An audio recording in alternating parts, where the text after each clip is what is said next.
Advertencia, lo que viene a continuación es no apto para mentes aburridas. Las opiniones vertidas en este programa son de exclusiva responsabilidad de nuestra insaciable curiosidad. Señoras y señores, porque todo en la vida tiene su ciencia.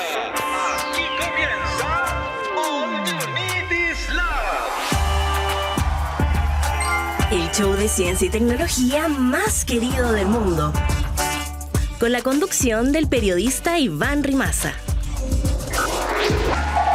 ¿Cómo están? Bienvenidos a una nueva edición de All You Need Is Love, completamente en vivo del estudio 39 de Santiago Televisión, también completamente en vivo por Radio USACH 94.5 FM, tú lo sabes, de lunes a viernes, 11 de la mañana, al fin es viernes, a menos que nos estés escuchando por Spotify, viendo por YouTube, en algunas de las repeticiones que giran por ahí por el universo. Tengo una pregunta para ti. ¿Cuánto se puede estar sin comer? ¿Cuánto tiempo podríamos aguantar tomando pura agua? Ni siquiera pasto podrías comer. Bueno, en promedio, un humano adulto puede sobrevivir entre 30 y 70 días sin comer, dependiendo de varios factores, ya te lo voy a comentar más adelante. Pero siempre hay gente que se vuelve loca y quiere romper récords, incluso si es peligroso. La persona que más tiempo estuvo sin comer se llama Angus Barbieri, un escocés que en 1965 pesaba 207 kilos. 207 kilos. Y dijo, vamos a parar con esta cuestión. ¿Y qué hizo? Se encerró en un hospital y no comió absolutamente nada durante 382 días. Más de un año. 382 días, casi 13 meses. Solo tomaba agua, té, café y vitaminas. Este caso aparece documentado en el Postgraduate Medical Journal y ahí aparece que cuando terminó su ayuno, este caballero de apellido Barbieri pesaba 82 kilos. Perdió más de la mitad de su peso. Llegó de hecho a un rango, uno podría decir, sano, ¿no? Podrán cuestionar el método, pero no podrán cuestionar sus resultados, como se dice en internet. ¿Y de qué depende que alguien pueda aguantar más o menos tiempo? Bueno, cuando dejamos de comer, primero, nuestro cuerpo, esto lo pasa en el colegio, seguro te suena, ¿no? Se parte por los carbohidratos. Es lo primero que nuestro cuerpo quema, todo lo que tenemos guardado. Luego empieza a derretir la grasa. Y al final, cuando ya no queda nada de aquello, tu cuerpo como que empieza a comerse sus propios músculos. En serio, los doctores le dicen catabolismo muscular. Así que hartas cosas afectan. Tu cantidad de grasa, tu edad, tu estado de salud y hasta tu altura. Piénsate como si fueras un pedazo de lomo vetado, básicamente. Entre más sano, más va a durar. Y si no necesitáramos comer nunca más, por ejemplo, hay científicos que están desarrollando sistemas de nutrición donde todo lo que necesitas se inyecta directamente en tu torrente sanguíneo. Pero quizá con eso se acabarían las cenas con la gente que amas. O, no sé, los cumpleaños con torta. Porque la comida no es solamente benzina para el cuerpo, también es cultura. ¿Qué pasará si dejamos de comer? ¿Dejaremos de ser humanos o evolucionaremos a una especie superior? Aquí empieza All You Need Is Love. Te escuchamos. Esto es Conexión Cuántica.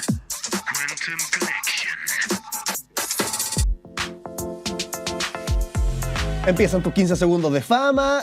¿Cómo puedes ser parte de ellos? ¿Cómo puedes tener tus 15 segundos de fama? En la calle la gente se cruza conmigo, sí, yo saliendo del metro, me dicen, Iván, por favor, necesito aparecer en tu programa. Me dicen acá al oído que es mentiroso. Bueno, entonces me lo estoy imaginando. Debe ser parte de los sueños que tengo yo, que son demasiado vividos. No, mentira, pero si quieres participar de esto, anda a nuestras redes sociales. Tenemos, de hecho, el QR ahí abajito a la derecha, lo escaneas con tu celular y te vas a Santiago Televisión en Instagram, Radio USACH, USACH Oficial, Diario USACH, a ver preguntas bastante curiosas, con respuestas, eso es lo más importante, como por ejemplo, ¿sirve de algo el botón del semáforo? Esa caja amarilla que tiene un botón para cruzar, que a veces está destruido, pero ¿servirá de algo? ¿Ayuda realmente a cruzar más rápido o es puro invento? Bueno, invitamos al experto en el tema y nos respondió. Pista, sí sirve. ¿Quieres ver cómo? Ándate a las redes sociales y lo puedes explorar todo. Otras preguntas, por ejemplo, ¿tu salud mental afecta cómo hablas? La respuesta, de nuevo, sí. ¿Cómo?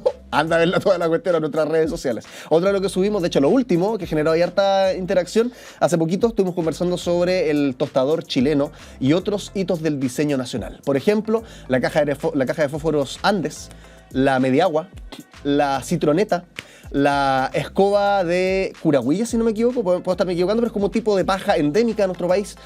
Un montón de cuestiones que de repente ni sabíamos que eran locales. Y el tostador, ya te voy a responder porque eso es lo que subimos en nuestras redes sociales, efectivamente es chileno. Por ahí por el 1920 se empezó a usar acá y desde 1940, 1950 en adelante fue patentado y se empieza a vender. ¿Sabes cuánto vende al mes? Más o menos 20.000 unidades. Nos decía nuestro experto, es parte del patrimonio material, podríamos decir, de Chile. A ver qué es lo que comentaba la gente ahí en las redes sociales. Me encanta este programa, dice alguien, con el emoji número 100. Supongo que eso significa está al 100% de lo que puede dar este programa. Ojitos de corazón también, el mejor invento del mundo mundial, dice otra persona. Claro, como que se ha tomado de hecho harto las redes sociales, el tostador chileno, ha como surgido un romanticismo en torno a la simpleza, podríamos decir, y al mismo tiempo complejidad que con tan pocos elementos logra su cometido. Eso de hecho nos decía nuestro entrevistado, que es como un sello del diseño nacional y que uno lo puede ver en todo. Yo te mencionaba la Citroneta, media agua, Citroneta que claro es de Citroën, pero es como nuestra versión local. Escasez generalmente, estar tan lejos de todo el mundo que es como que con lo que tenemos nos arreglamos. Y por eso el tostador también uno lo ve tan básico, tan precario, pero al mismo tiempo útil, perfectamente efectivo. Algunos tratan de hacerle innovaciones, se han dado cuenta que han salido ahora, o ahora en realidad ya lleva harto tiempo en el supermercado, que venden tostadores, pero como de un metal que es brillante, como bien pulido, plateado incluso. A mí me gusta más el tostador oxidado, así oscuro. entre más usado, más rico queda el pan, encuentro yo. Ya, sigamos con más, ¿te parece? All You Need Is Love. Y ahora, ¿quién podrá explicarnos?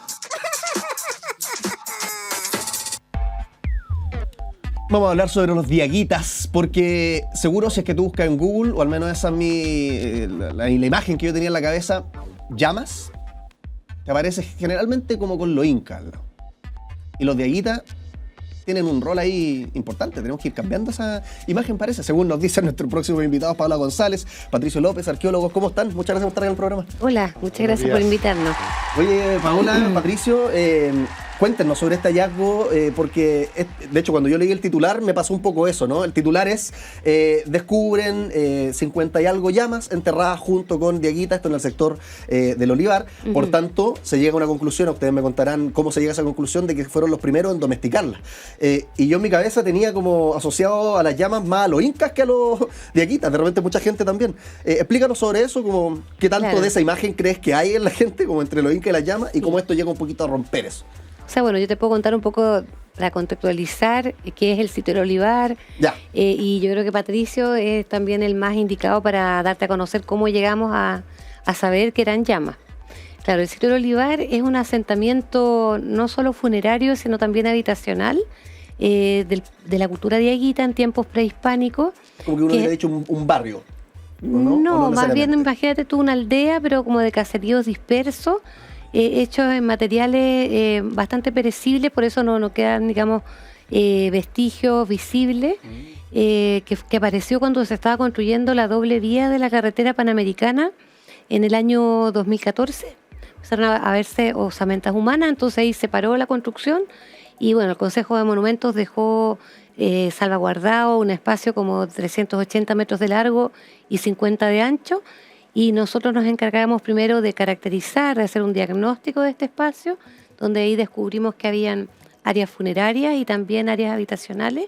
¿Y qué tan grande es? Porque yo me acuerdo una vez fui a San Pedro de Atacama y hay una aldea también, ya se me olvidó el nombre, ahí lo puedo googlear, una aldea en San Pedro, y la arqueóloga que estaba ahí como explicándome me decía, oye, sí, pues partimos nosotros, descubrimos, como tú decías, un pedacito, claro, y empezamos así a cavar, y no paraba de crecer en la dimensión de este sitio arqueológico. ¿El Olivar qué tan grande es? El Olivar se estima que son 35 hectáreas.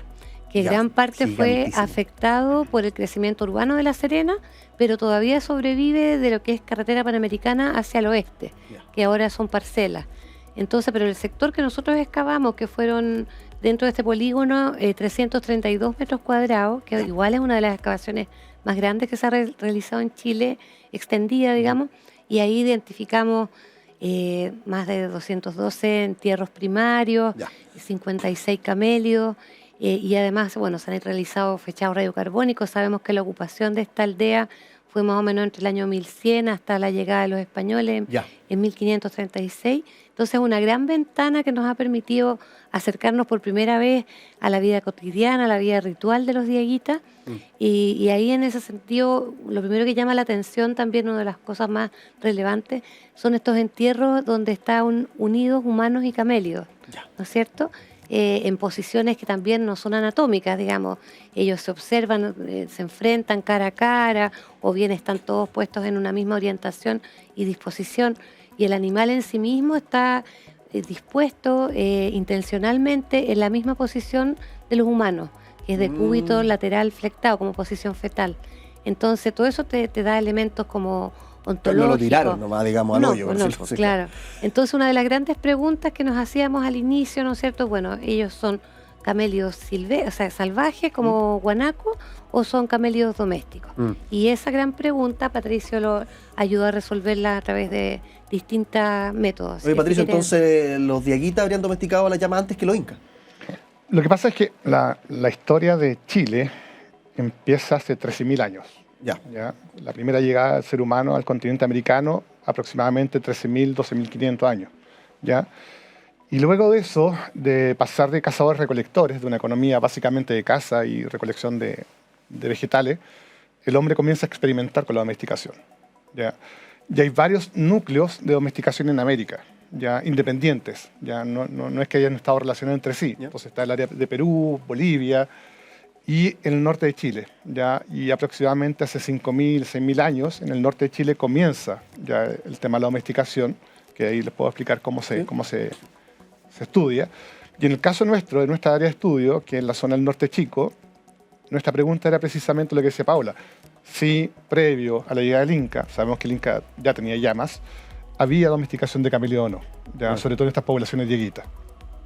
Había mucho estudio al respecto, pero no había nada aún claro o evidente. ¿Ya?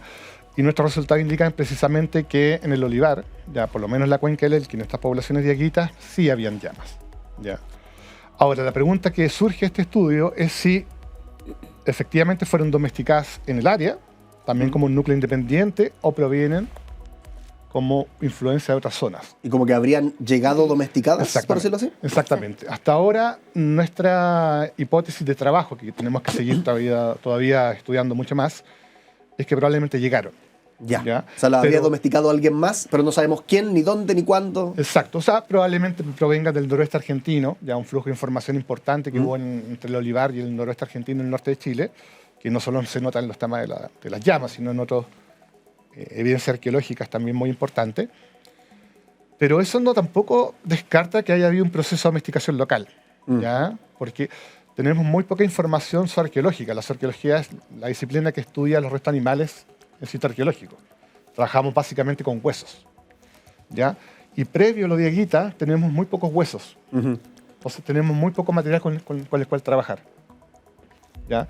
Entonces nuestro proyecto involucra distintas líneas de evidencia: ADN, dieta, paleodieta, morfometría. Y eso nos permite ir trazando también la historia de este proceso, ¿ya? Pero aún así tenemos ese vacío. No sabemos si previo a los dieguitas, ya estoy hablando hace 2.000, 3.000 años atrás, los grupos domesticaban o no.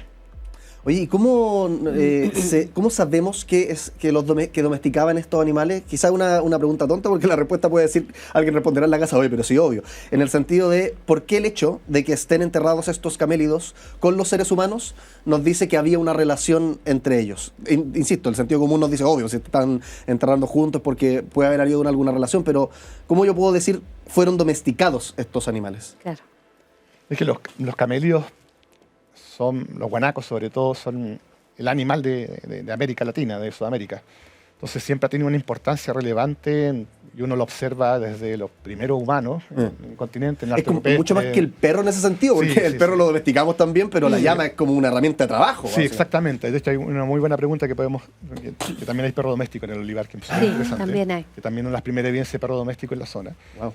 En el caso de tu pregunta, sabemos que hay domesticación por el tema de las diferencias de tamaño a partir del predecesor, o sea, antecesor, mejor dicho, silvestre. ¿Ya? En los camélidos tenemos básicamente 4 especies: el guanaco, la llama, la vicuña y la alpaca. Dentro de ese grupo, este conjunto de animales, el guanaco y la llama es lo que corresponde al grupo grande, son los camélidos más grandes. Y la alpaca y la vicuña son los más pequeños. La alpaca es la versión doméstica de la vicuña con el guanaco, y la llama es la versión doméstica del guanaco. ¿Ya? O sea, provienen de ahí. Ya. Cuando se comienza a domesticar, en algún momento las poblaciones silvestres tienen un mismo tamaño, ¿ya? Y eso es muy fácil de ver en el caso de los camélidos porque no tienen dimorfismo sexual, no hay diferencia de tamaño entre hembra y macho. Ya. Y cuando se comienza la domesticación, surge inmediatamente una señal que es súper clara, que los animales comienzan a cambiar de tamaño. ¿Ya? Ya, o sea, lo del entierro es como una guinda a la torta que confirma, exacto, pero hay muchas otras cuestiones. Exacto, entonces generalmente trabajamos con temas de tamaño, pero en el caso del olivar, al ser el tamaño no una evidencia del todo clara, conjugamos otro tipo de información. ¿Ya? Y ahí fue clave el análisis que hizo una colega argentina, Daniela Sagesi, de la Universidad de La Plata, Nacional de La Plata, que analizó precisamente la dieta de estos animales. ¿Ya? Al observar la dieta nos dimos cuenta que habían elementos, ya como maíz y un tipo de calabaza, cocidos, que estaban dentro del almidón de su sarro. Y uno podría creer que si están cocidos, entonces se los dieron como una papilla, como una papilla. Claro, porque uno no encuentra papilla en la naturaleza. Exactamente. Y hay animales que presentan una patología que es súper interesante, que es la polidactilia. Es decir, tenían más de los dedos que deberían tener. Y esa patología se debe muchas veces... Huele como uno bailando, sacando conclusiones. Claro, hay harto de llenar espacio a partir de la evidencia que encuentro. Exacto. O sea, un trabajo de armar un puzzle bien grande. Claro. Oye, Paola, lo que tú decías de que estaban enterrados en una cierta posición, estos camelios me dejó pensando porque, yo lo dije como en palabras bien así a la rabia, como no los tiraron nomás al entierro. No. Eso entonces me hace pensar que eran importantes para los dieguitas. Sí, no, de todas maneras. Lo interesante que acá estamos, bueno, para terminar con la que estaba diciendo Patricio, también lo que fue más concluyente fue el estudio de ADN, que determinó que era una especie que se llama Lama guanicoe caxilensis, que no es originaria de Chile. Entonces, ahí ya creo que con ese conjunto de métodos se concluyó que es una llama que fue lo más probablemente traída por poblaciones de más al norte. En cuanto a la posición, claro, eso te lleva a un problema de tipo ontológico, en que estos animales no están siendo considerados, al igual que en la cultura occidental, como objetos prácticamente o herramientas de trabajo o de carga, sino que su misma gestualidad, ¿no es cierto?, revela que de alguna manera están siendo considerados como personas y que los límites entre los humanos y los animales son mucho más difusas, ontológicamente hablando, ¿no es cierto?, que lo que nosotros manejamos como cultura occidental. Es bueno, Pablo, que ocupe el concepto de ontología o ontológico. Expliquémoslo igual a la gente porque es como nos cambia la forma de ver la realidad de alguna manera, exacto, ¿no? Exacto. No es un problema solamente de conocimiento o de concepto, sino cómo tú percibes el mundo, cómo estas comunidades son y están en el mundo. Entonces hay muchos elementos dentro de la materialidad, de los artefactos, de las relaciones humano-animal, que nos hablan que en el olivar, ¿no es cierto?, estamos manejando un concepto distinto de persona, estamos extendiendo el concepto de persona a otra cantidad de elementos que no están presentes en la cultura occidental. Un poco la división entre sujeto, objeto, naturaleza, cultura, ¿no es cierto?, esta dualidad con que vivimos en nuestra cultura actual. En estas comunidades ellos trabajan con un concepto como de una naturaleza sintiente, ¿no es cierto? Por eso tienen tanta relevancia a veces fenómenos meteorológicos, la importancia que se le da, por ejemplo, a las montañas y a los mismos animales. O sea, estamos en una ontología diferente. Eso es lo que te trato de enfatizar. Y qué interesante porque poco, o no poco se sabe, porque seguramente ustedes saben demasiado, pero poco se enseña, quiero decir yo, como sobre los dieguitas. Y en el colegio, por ejemplo, a mí lo poco y nada que me enseñaron de los dieguitas, porque hacen como un repaso de todos los pueblos, no los chonos, y te pasan datos cortitos, pero lo que me dijeron de los dieguitas, y que a todos yo seguro nos quedó grabado, tiene que ver con la cerámica y el arte, ¿no? Claro. Esto expande entonces mucho más lo que sabemos de los dieguitas y veo también, no sé si correcta o erradamente, que mucho de esta espiritualidad, la relación con los animales, etcétera, también entonces lo podemos ver en esto que muchos conocemos. El arte, la cerámica, también tiene algo de eso. Sí, mira, tocaste un punto muy importante porque habiéndose establecido ya, ¿no es cierto?, por parte de Patricio y su equipo, que estamos frente a animales domésticos de una variante que no está, que no es su lugar natural, digamos, es Chile. Tú te das cuenta que cronológicamente, porque nosotros hicimos un total de 62 fechados radiocarbónicos en la Universidad de Oxford, se pudimos esclarecer los procesos, la cronología, ¿no es cierto? Entonces, desde inicios de la ocupación del sitio, tenemos a estas llamas, aparecen también artefactos como de oro, ¿no es cierto?, y aleaciones de cobre y estaño y arsénico, que revelan una tecnología muy avanzada y novedosa como de metalurgia, ¿no es cierto? Aparece también la cerámica polícroma con diseños simétricos en versiones más toscas y en formas que no se van a registrar nunca más. y además cambia el sistema que tenían los pueblos anteriores, que son los moyes, que usaban pipas, ¿no es cierto?, por un sistema de inhalación de polvos psicoactivos. Entonces, todos estos elementos aparecen con el inicio de la ocupación del sitio, lo que refuerza más todavía la idea de que acá hubo un arribo, ¿no es cierto?, de pastores andinos con una cultura muy compleja, que ejercieron una influencia muy fuerte en las poblaciones locales. Y así se fue gestando un poco la cultura diaguita. Qué interesante. Sí, no, es muy profundo lo que se está logrando, digamos, más que son distintos equipos, o sea, está arqueofauna, antropología física, arqueobotánica, los estudios de los metales, de la cerámica, etcétera. Oye, Paola, Patricio, se habrán dado cuenta, tenemos preguntas fascinantes en este programa, pero también tengo juegos. Y uno de los juegos es esta pecera que está aquí. No se asusten, porque, no, mentira, de hecho, no es la pecera, es la ruleta. Es la ruleta. Aquí, ahí sí. Me retan en la oreja porque me confundo, porque tenemos muchos juegos, entonces me llevo a confundir. ¿Qué pasa con la ruleta, Paola y Patricio? Como les decía, no hay que ponerse nerviosos, no se gana, no se pierde, no se tiene que parar, no hay que hacer nada. Simplemente, cuando caiga en uno de estos colores, yo les voy a decir a ustedes una pregunta correspondiente con ese color. Y la gracia de esto, porque si no, para eso seguiríamos la entrevista sin ruleta, es que estas son preguntas como las que haría un niño o una niña. Sobre lo que estamos hablando. Diaguitas, animales de la antigüedad, etc. Y ustedes tratar de responderlo lo más precisamente posible. ¿Les parece? Giremos la ruleta entonces. 1, 2 y 3. Va la ruleta mientras conversamos con Paola González y Patricio López, arqueólogos, sobre los diaguitas y este hallazgo de camélidos enterrados junto a los diaguitas y lo que nos puede decir sobre la domesticación también de estas especies. Cayó en el color amarillo. ¡Oh! No, está arreglado, parece este juego. Hasta el color azul petróleo. Había caído en el amarillo y como que se devolvió, se relimpió. ¿Qué pregunta entonces corresponde con el color azul para Paola y Patricio? Ahí ustedes ven que la responden. Sí. ¿Cómo se cazaban animales gigantes? Responde el experto. Habían varias formas de cazar. Hay un artefacto que es común, que es la estólica, que es básicamente Estólica, que en México la conocen como atlatl, que todavía funcionó para momentos... Como en Nahuatl, está como... Claro, de hecho de esto, que proviene de esa raíz idiomática. Y es básicamente un palo que permite lanzar con mayor fuerza y velocidad una lanza. ¿Ya? Y eso aparece en Chile, está documentado hasta tiempos muy tardíos.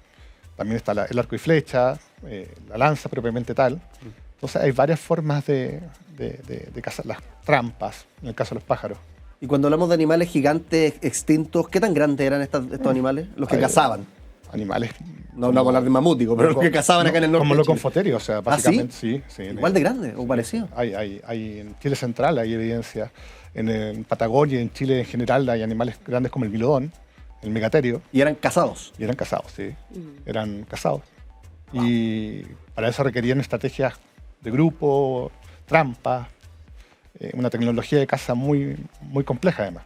Oigan, ¿y por qué es importante, nos quedan ahí como 2 minutitos todavía, pero por qué es importante, para entender también la relevancia de este hallazgo, fechar las primeras domesticaciones?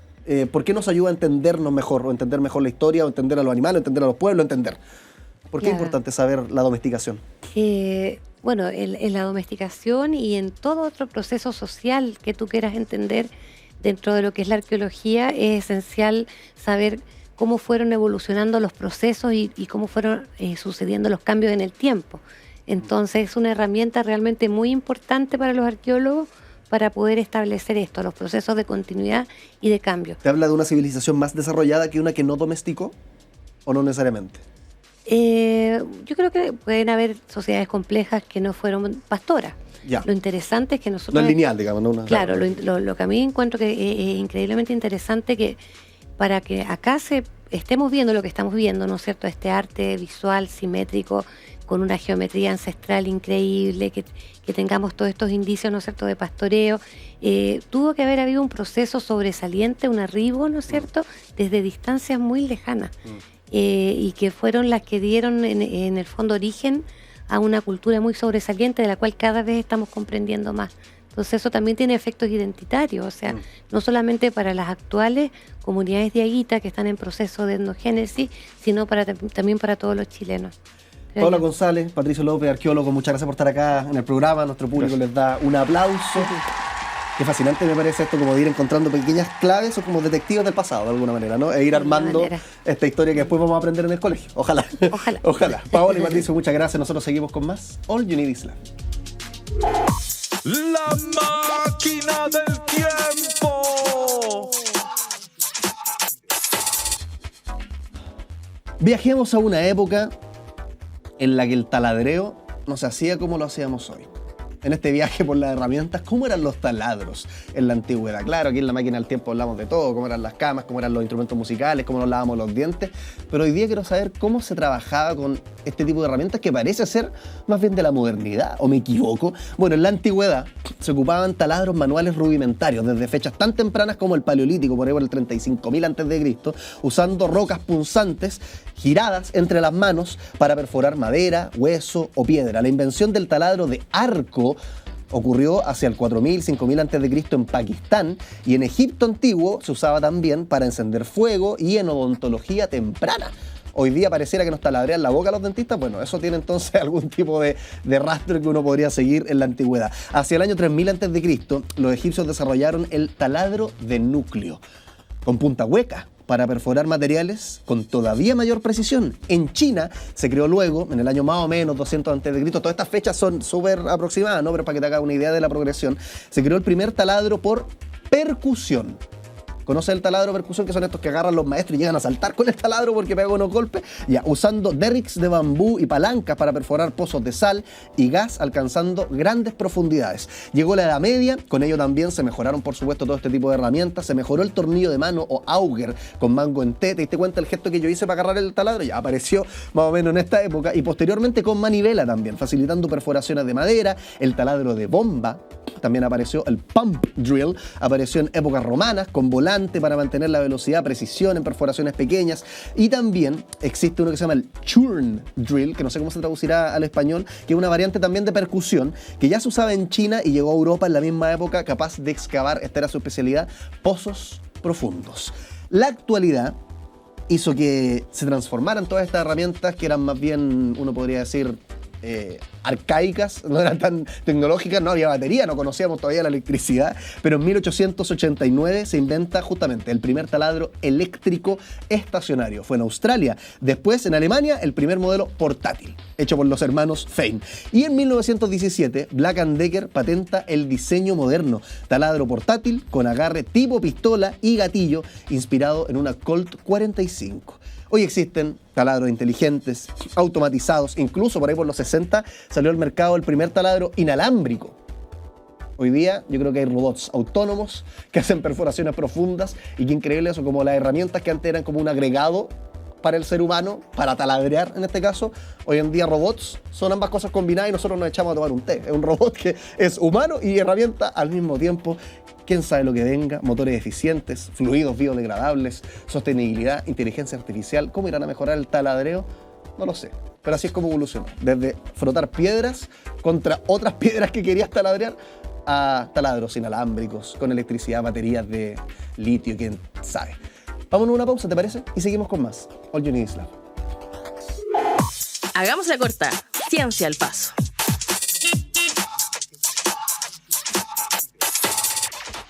Seguimos con más. Te voy a contar sobre algo que está pasando en los ríos de este planeta. La cantidad de mercurio que hay en el agua de los ríos, según la Universidad de Tulane, no sé cómo se pronunciará, se ha duplicado la cantidad de mercurio que hay en los ríos desde 1850 a la fecha. Las consecuencias, tú dirás, ¿y qué me importa a mí?, son muy graves. Afectan no solamente a la salud humana, sino que también a los ecosistemas, es decir, todo lo que vive en los ríos y alrededor de los ríos. Desde la revolución industrial, para ver un poquito cómo digamos acá, ¿no?, la creciente actividad humana ha tenido un gran impacto en el medio ambiente, lo sabemos, la fumarola, la cantidad de humo negro, la contaminación que significó la revolución industrial. De hecho, si uno ve los gráficos como de qué tan al demonio se está yendo el planeta en términos de calentamiento global, la revolución industrial marcó ahí un quiebre importantísimo.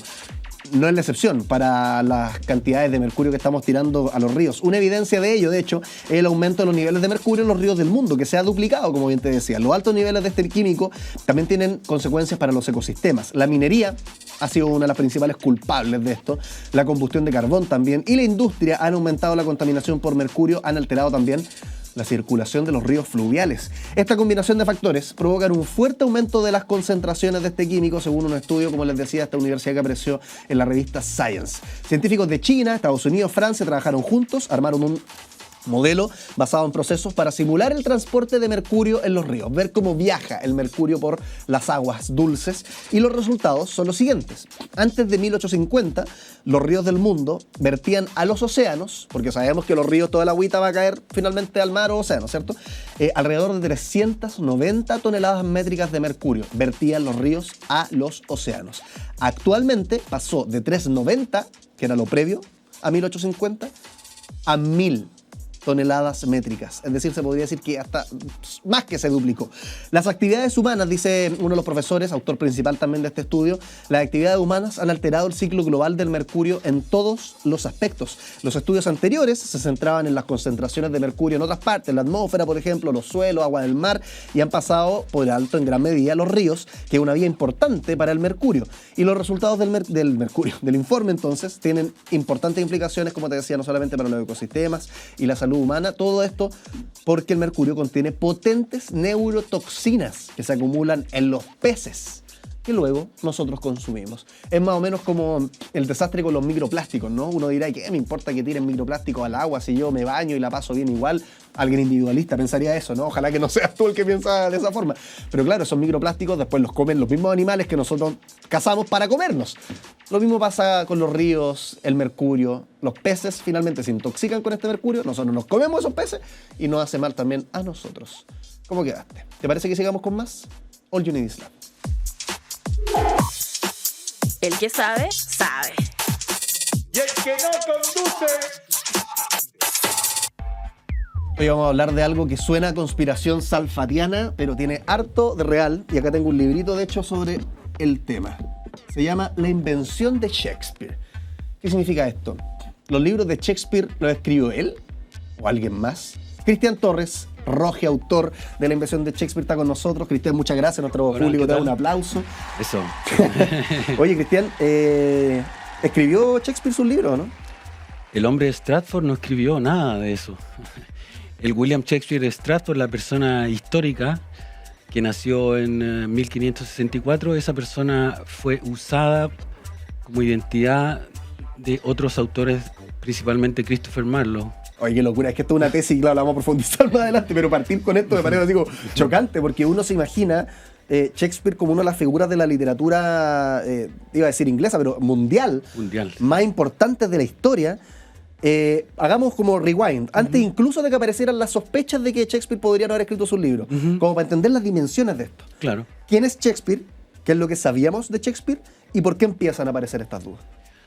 William Shakespeare de Stratford nació en este pueblo mercantil, como a 150 kilómetros de Londres, y él se casó a los 18 años y hay un tiempo en que no se sabe nada de él, que se llaman los años perdidos. Esos años perdidos van de 1586 a 1593 aproximadamente, que es cuando sale el primer libro atribuido al nombre William Shakespeare. ¿Qué es? Venus y Adonis, un poema erótico, o homoerótico, mejor dicho, dedicado al conde de Southampton. Luego de eso, lo que sabemos de Shakespeare es que se une a la compañía de teatro de los Chamberlain's Men y es acusado de su negocio de prestamismo al mismo tiempo en Londres y es acusado de extorsión. Él era como, prestaba plata. Prestaba plata y andaba con una gang por las calles de Londres recolectando. Matoneando, así. Sí, y fue acusado de extorsión, digamos. Wow. Ese es uno de sus primeros documentos en Londres.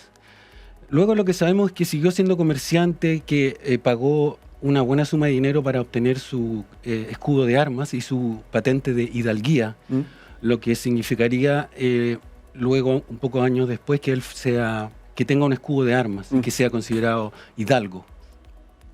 Lo que sabemos luego es que cuando muere su hijo Hamlet, que no tiene nada que ver con Hamlet, él no hay ninguna muestra de dolor, ni siquiera se sabe si asistió al funeral de su hijo, que murió a los 10 años. Al contrario, lo que se sabe es que él está en Londres pagando por esta patente de hidalguía y recopilando dinero y haciendo prestamismo. Entonces, lo que se sabe de ese hombre de Stratford son sus negocios. Nadie lo vio escribiendo, nadie lo vio conversando con otros literatos. Se asume que él era parte de una escena, pero no hay documentos de eso. Luego, ocurre que, por ejemplo, entre 1602 y 1609 comienzan a aparecer libros falsamente atribuidos a Shakespeare, en el sentido de que los estudios shakespearianos lo han eliminado del canon autorizado o aceptado, pero en esa época nadie sabía realmente quién era el autor de los libros que salían atribuidos a Shakespeare. Por ejemplo, The London Prodigal, A Yorkshire Tragedy, libros que en ese tiempo estaban atribuidos ostensiblemente a Shakespeare en la portada, pero que luego resultaron no ser de Shakespeare. Entonces, ya en esa época había mucha incertidumbre respecto de quién era el autor de las obras. Y eso queda mucho más claro en el momento de la muerte del hombre de Stratford, porque cuando él muere el 23 de abril de 1616, nadie en Inglaterra lamenta su muerte. Ni siquiera sus familiares, ni siquiera lo lamentan, ni siquiera mencionan que él fue un gran literato, mucho menos el autor de Hamlet o el autor de King Lear o de Romeo y Julieta. No, hoy día se muere Isabel Allende y el presidente probablemente lo tuitea también. O sea, exacto, cualquier escritor de importancia genera conmoción su fallecimiento. Exacto. Y ese es uno de los puntos donde queda más claro que esa persona de Stratford, ese campesino comerciante, que también era terrateniente y especulaba con granos, y que esa persona fue una pantalla para alguien más. Oye, qué fascinante. Entonces tenemos a este Shakespeare que en la época era mucho más conocido por lo que hoy día sería un empresario moderno, un político, un prestamista, y ya habían sospechas entonces en esa época de su relación con estos libros que menciona, pero igual para la gente que nos está escuchando de repente dice, ¿cómo que no hay documentación de que hizo ni un libro? Y Hamlet, y Romeo y Julieta. Claro. ¿Cuáles son las primeras pistas que nos empiezan a decir, más allá de las sospechas que tú mencionas, que ya estaban como contemporáneas con él? Las primeras sospechas más serias de que esto sería medio tollo, por decirlo así. Claro. La primera sospecha es cuando surge en 1598, hay un crítico literario que dice, sí, Shakespeare existe y estas son sus obras. En su listado de obras no incluye Hamlet, por ejemplo, que para esa época ya existía un Hamlet. Entonces dice, no, Hamlet no es de el autor Shakespeare. Luego dice que Romeo y Julieta es del autor Shakespeare, pero al año siguiente, en 1599, sale la segunda edición de Romeo y Julieta y es anónima. Romeo y Julieta fue una obra publicada en varias ediciones en esa época y todas anónimas. Entonces, ese mismo año de 1599 aparece publicado un poemario atribuido a William Shakespeare, pero que contiene mayoritariamente poemas escritos evidentemente por otros autores, que ya habían aparecido en libros de, por ejemplo, Barnfield o, por ejemplo, Watson. Entonces, para la gente que sabía de literatura en ese momento o que seguía, estaba claro que William Shakespeare era como una marca comercial, porque involucraba escritos de más de una persona. Entonces, en 1599 sale este poemario que se llama El pastor apasionado, The Passionate Pilgrim, falsamente o erróneamente atribuida a Shakespeare. Entonces ya luego lo que queda es una vaguedad y que se confirma luego cuando comienzan a aparecer los falsos Shakespeare. Yeah. Entonces ahí ya queda claro que Shakespeare era una suerte de nombre que incorporaba textos de otros autores. Entonces, y aparecía el nombre en las portadas, pero solo de una porción de la obra que nosotros conocemos como Shakespeare, porque en ese tiempo solo se publicó 1/3 de las obras que nosotros hoy le atribuimos a Shakespeare. Oye, con todo este análisis, Cristian, me queda entonces la idea de que la gran farsa o el gran problema se fue construyendo un poco entonces con el legado de Shakespeare, o sea, posteriormente, porque más o menos en lo contemporáneo, por ahí por el 1500 tú mencionabas, la gente ya tenía claro, tú lo decías, como que era una marca, ¿no? Bajo la cual se publicaban cuestiones, pero con el tiempo, 1600, bueno, cuando nacimos nosotros ya en este siglo actual, ¿quién fue el responsable de construir entonces este legado que no hemos creído por tanto tiempo? En primer lugar, el propio Christopher Marlowe. O sea, Christopher Marlowe. El mismo que escribió los libros que se atribuyeron por otra persona fue el encargado de que la gente creyera que esa persona realmente los escribió. Exacto. Porque en esa invención, que por eso el libro se llama La invención de Shakespeare y que remite a una frase en la primera dedicatoria que aparece Shakespeare, que es al conde de Southampton, le dice, este es el primer heredero de mi invención. Ahí nace el autor Shakespeare, con Venus y Adonis, y se completa en 1623 con el lanzamiento del First Folio, que es esta gran compilación dramática que contiene 36 dramas y que viene con la imagen del autor, ¿verdad? Que lo certifica como si... La imagen. Bueno, la imagen del First Folio, digamos. Sí. Que es la única imagen auténtica que existe del autor, Shakespeare. Entonces, tú estás claro en eso, que es algo, la invención de Shakespeare ocurre después de la muerte del personaje histórico. Muy loco. Claro, porque hay gente que está planeando esta resurrección de Marlowe. Así es como yo lo planteo en el libro también. O sea, fíjate que el editor más importante de Christopher Marlowe era Edward Blount. Él en 1598 dijo, pareciera que nuestro amigo Marlowe está viviendo una vida después de la muerte, dice, an afterlife, esos 5 años después de la supuesta muerte de Marlowe. Ese mismo editor, Edward Blount, es el que edita el First Folio de Shakespeare.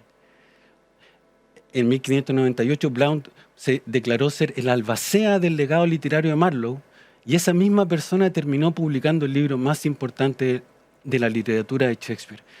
Y esperan no solo hasta que muera William de Stratford, el hombre venido de fuera, venido de Stratford, el comerciante, que a veces también fue actor, pero fue principalmente tesorero de la compañía, fue un accionista de la compañía de teatro.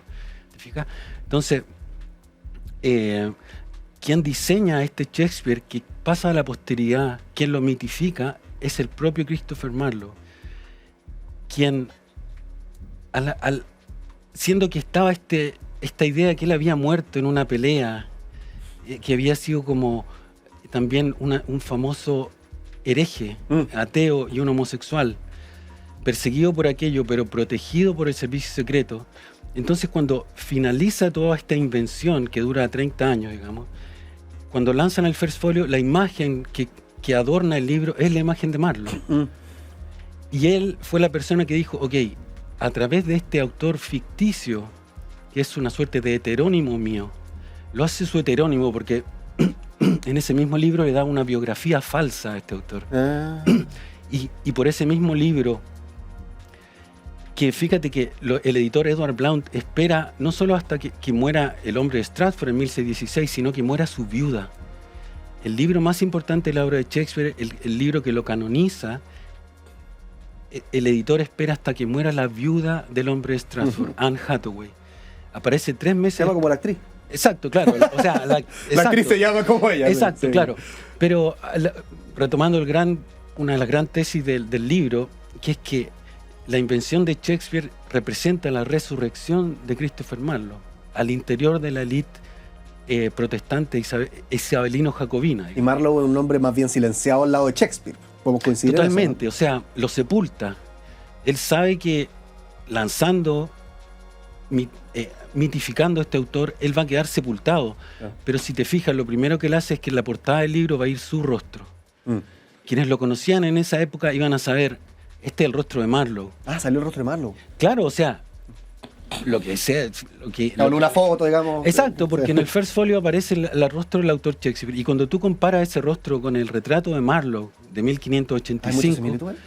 Claro, y en el libro, un poco la portada del libro, va a esa idea de que son imágenes yuxtapuestas que son parte de un mismo individuo. Oye, Cristian, voy a sacar acá un papelito que me entregaste, porque quiero saber, y primero lo voy a mostrar para que la gente se impresione. Me va a ayudar tú a sostenerlo desde allá, la gente de la radio va a tener que cambiarse a la tele para poder entender. Toma, mira, tómalo desde allá, ahí, sentadito, siéntate en tu puesto y yo sentado en el mío. Creo que está al revés, mira. Toma asiento nomás, Cristian. No la culera. Estamos desordenando el estudio. Pero mira, Alcanza a estar sentado. Este papel, la gente de la radio, este papel que ocupa literalmente todo el estudio, es una línea de tiempo, no se entiende nada, pero ahí ustedes la pueden mirar, la extensión, de hecho se ve blanca, pero imagínense que hay contenido. Y mira, pero permíteme verlo, Cristian. Sí, ¿Por qué quiero mostrar este papel gigante? Porque la pregunta es, para estudiar todo esto y llegar a estas conclusiones, imagino que por una parte está todo lo histórico, que en esta línea de tiempo está muy gráficamente explicado, pero hay también un estudio de las palabras, es decir, como a ver cómo escribía esta persona, coincide, se parecen todos los libros. Cuéntanos, como todo el estudio que hubo detrás para llegar a esta conclusión. Exacto. Por un lado está el estudio de lo histórico, de los hechos y los documentos que surgieron en esa época, y luego está el estudio de lo literario, que es el análisis de palabras, de frases muy inusuales o únicas. Esto no es una ciencia, los paralelismos literarios, pero yo he encontrado tantos, y en general los paralelismos literarios entre Marlowe y Shakespeare se conocen hace cientos de años, digamos. El hecho de que Shakespeare es muy parecido a Marlowe, el hecho de que Marlowe fue el precursor de Shakespeare, eso son cosas aceptadas. Entonces en el libro hay mucha literatura comparada y columnas de las obras atribuidas a Marlowe, y por ejemplo el estudio de los sonetos, hay un análisis de los sonetos en lo que muchos, o casi, gran mayoría de los sonetos son una continuación de algún verso de Christopher Marlowe, o una réplica, o un comentario. Entonces, eso fue muy importante, y el análisis de palabras muy específicas como Twilight, que solo aparece en una obra, en un momento, en un soneto, ¿te fijas? Y que y por el otro lado, en el catálogo de Marlowe solo aparecen en una obra específica, en un momento, y cuando tú ves que históricamente esas cosas están muy cercanas, ya luego puedes decir, esto se escribió en el mismo mes, o mirando ese manuscrito. Como arqueología literaria. Totalmente arqueología literaria, y por esa fue una de las maneras en que yo llegué a descubrir que el Hamlet pre-shakespeariano, que se conoce como el Hamlet original o Ur-Hamlet, que está supuestamente perdido, pero se sabe que existió, yo logré descubrir que ese Hamlet pre-shakespeariano no se perdió, sino que es el Hamlet Q1, la primera edición atribuida a Shakespeare en 1603. Entonces, solo por medio de análisis de palabras únicas y de aglomeración de palabras muy inusuales, ese es un segundo camino, yo diría, a establecer que la obra de Shakespeare es la continuación de la obra de Marlowe. En otras palabras, Marlowe y Shakespeare son un continuo literario, poético, filosófico. Porque eso es el tercer elemento que yo aporto, es la continuidad filosófica entre las ideas herejes o paganas de Christopher Marlowe y las ideas herejes o paganas del autor Shakespeare. Oye, Cristian, te habrás dado cuenta, tenemos preguntas fascinantes, pero también tenemos juegos en este programa. Y uno de los juegos es esta pecera que acabo de sacar, está llena de papelitos, no te preocupes, no te alteres, porque no se gana, no se pierde, no hay habilidades. Bueno, la habilidad de hecho es haber escrito este libro. Así que con eso está al mismo lado, porque cada uno de los papelitos que hay acá tiene lo que nosotros llamamos factos, que son como una frase provocadora, reduccionista incluso, que yo voy a leer a la cámara. Si lo que digo es una tontera, tú lo tienes que aclarar desde tu expertise. Todo relacionado con Shakespeare. Y si es que lo que digo es absolutamente cierto, también. La idea es que cuando tú lo escuches, digas si es verdad o no y profundices en aquello. ¿Te parece que saquemos un papelito? Te lo tenemos aquí en la mano, vamos a echarlo al agua, de hecho. Vamos a sacar otro mientras conversamos con Cristian Torres Roges. ¿Roge? Roge. Como sea. Ya, perfecto. Cristian Torres, autor de La invención de Shakespeare. Veamos qué es lo que dice la pecera. A ver. Shakespeare es una farsa. ¿Qué dice el experto? Correcto. ¿Por qué? Porque es una invención. Shakespeare, el Shakespeare de la literatura, es un heterónimo de Christopher Marlowe y sus colaboradores. Que era otro escritor.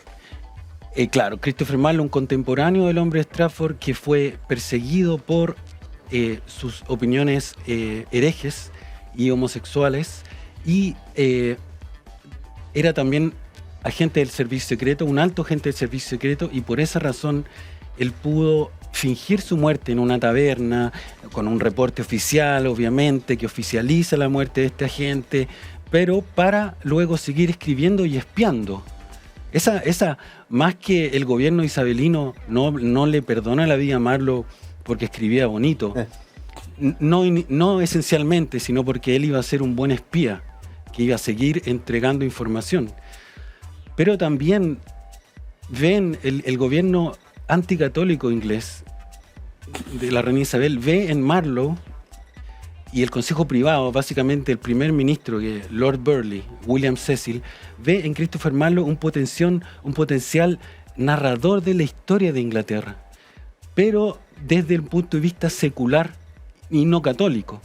Entonces una reescritura, ven en Marlowe un buen agente y un buen propagandista, y por eso a él le perdonan la vida, y por eso él, luego de cuando muere la reina Isabel I y asume Jacobo I, el gobierno inglés sigue protegiendo a Christopher Marlowe. Y esa es la gracia, y un poco Hamlet representa ese punto de unión en el que la obra más famosa del periodo isabelino sale publicada cuando asume Jacobo de Inglaterra y cuando los King's Men son los que representan Hamlet. O sea, O sea, uno podría decir, Romeo y Julieta no lo escribió Shakespeare. No, para nada. Y esa es una de las obras más claramente marlovianas del catálogo. ¿Por qué? Porque habla del atomismo. Él menciona, es acarreado por pequeños átomos. Esa es una referencia que ya muchos estudiosos han advertido que se refiere al atomismo de Giordano Bruno, que era un neoatomista, un neoepicúreo. Entonces, si tú te fijas, hablar de los átomos en esa época, Romeo y Julieta es la única obra que habla de átomos en la literatura del Renacimiento inglés, el único drama. Entonces son referencias dirigidas a una élite protestante, no católica, vinculada a las universidades de Cambridge y Oxford, y que sabían lo que era una referencia a un átomo. ¿Te fijas? Entonces, Romeo y Julieta era tan marloviana, y con esto doy un poco un spoiler del libro. Una de las cosas que yo descubrí es que Marlowe, siendo un reconocido homosexual, que en algún momento se enamoró del conde de Southampton, a quien escribió los sonetos de Shakespeare, o la mayoría de los sonetos de Shakespeare, el conde de Southampton es además la inspiración de Romeo y Julieta. O sea, Romeo es alter ego de Marlowe y Julieta es una representación del conde de Southampton, wow. Henry Wriothesley, más conocido como La Rosa. Entonces, huellas de esas cosas que pueden parecer escandalosas están en la obra, porque es Julieta la que le dice a Romeo, Romeo, ¿por qué te llamas Romeo? Por favor, le dice, cámbiate el nombre. Y luego le dice, ¿qué importa el nombre? What's in a name? ¿Qué importa el nombre? Y ella dice, si La Rosa tuviera otro nombre, La Rosa, Wriothesley, el conde de Southampton, si La Rosa tuviera otro nombre, ¿acaso perdería su perfume y su esencia? Y luego le dice, así también con Romeo, si Romeo no se llamara, igual mantendría ese tesoro que tiene, dice, que es tan inusual, tan raro, le dice. Y esas cosas, cuando tú descubres una escena de Romeo y Julieta en el trasfondo autobiográfico, es lo más lindo que hay.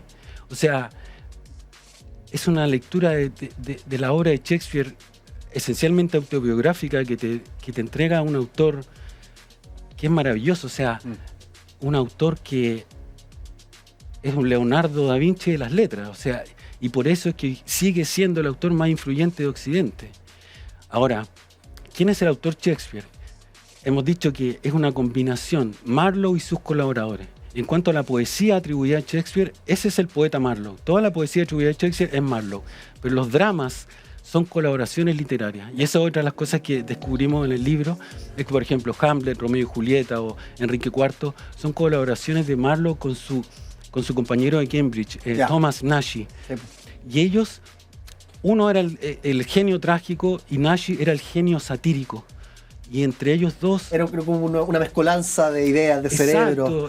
Qué fascinante. Oye, sí, se nos acabó el tiempo, Cristian, pero Cristian Torres Rojas, estamos hablando sobre la versión de Shakespeare. Muchas gracias por tu tiempo. Nuestro público te da un aplauso gigante. Y bueno, seguimos hablando en un futuro de esta conspiración. Muchas gracias por no tiene nada de conspiración, eso es lo mejor de todo, que es totalmente real. Cristian, muchas gracias. Seguimos nosotros con más All You Need Is Love.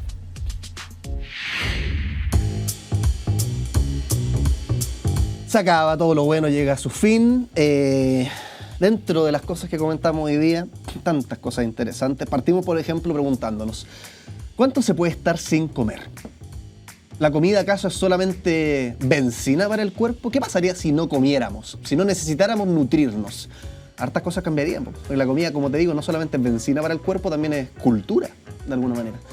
Perderíamos esas cenas con amigos, conversaciones, qué sé yo. Luego también hablamos sobre los diaguitas, que al parecer domesticaron las llamas incluso antes que los incas. ¡Wow! Porque tú googleas llamas y te salen con incas, generalmente. Ya, los diaguitas parece que tuvieron un rol tanto más importante que los mismos incas. Y recién estábamos conversando sobre William Shakespeare, que en realidad es el señor Marlowe, a propósito del libro que todavía está aquí en mi mesa, La invención de Shakespeare, de Cristian Torres. ¿Quieres revivir esta y otras conversaciones? Lo revisas en YouTube, Spotify o los fines de semana. Nos encontramos nosotros, como siempre, en vivo de lunes a viernes, 11 de la mañana. Que estén muy bien. Chao, chao.